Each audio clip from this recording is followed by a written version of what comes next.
যিনি প্রেসিডেন্ট হবেন তার নেতৃত্বে ক্রিকেটটাকে এগিয়ে নেওয়ার জন্য কাজ। নির্বাচনটা নিয়ে তো অনেক মঞ্জুর আলম জল্পনা মঞ্জুর। রয়েছে, উৎকণ্ঠা ছিল। ব্যাপারগুলো আসলে কীভাবে আসলে আমি প্রিভিয়াস কোনো ব্যাপার সামনে আনতে চাই না।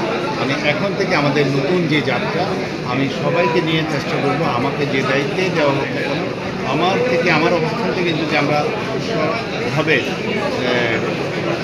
কোর্টকে দিয়ে যেতে পারি, ক্রিকেটকে দিয়ে যেতে পারি, তাহলে আমার মনে হয় এখানে অনেক আপনার কোনো স্পেসিফিক প্ল্যান আছে কিনা যে কোন বিষয়গুলো নিয়ে আসলে আপনি কাজ করতে চান? আমি আসলে প্ল্যান তো আছে, সেটা আমার মনে হয় এখন বলাটা ঠিক হবে না। কিছু একটা যেহেতু আমি আপনারা জানেন চট্টগ্রামে ঢাকা থেকে এসেছি, ঢাকায় এসেছি আপনার প্রতিযোগিতা করে এসেছি।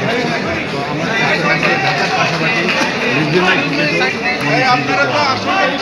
যে কোনো বিষয়ে কাজ করতে হবে, আর বিশেষ করে যুবকদের নিয়ে, আমাদের ইয়ুথদের নিয়ে কাজ করার জন্য আমার ডিপার্টমেন্টে ছোটো করে দেখান এত বেশি কাজের পরিধি এখানে আমার মনে হয় আমরা অনেক কিছু মিস করেছি।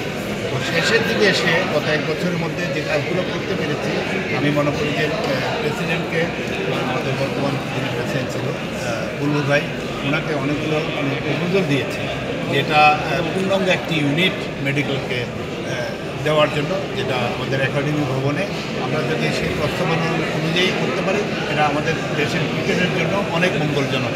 সেটি হলো মেডিকেলের বিষয়। এর পাশাপাশি পরবর্তীতে যদি বলেন, আমি কিন্তু সবসময় বলে আসছি, সেটি হলো পাইপ লাইনে, অর্থাৎ বয়সভিত্তিক আন্তর্জাতিক যে বাছাই প্রক্রিয়া হয়, সেখান থেকে খেলোয়াড় তৈরি করতে। অনেক অনেক ধন্যবাদ।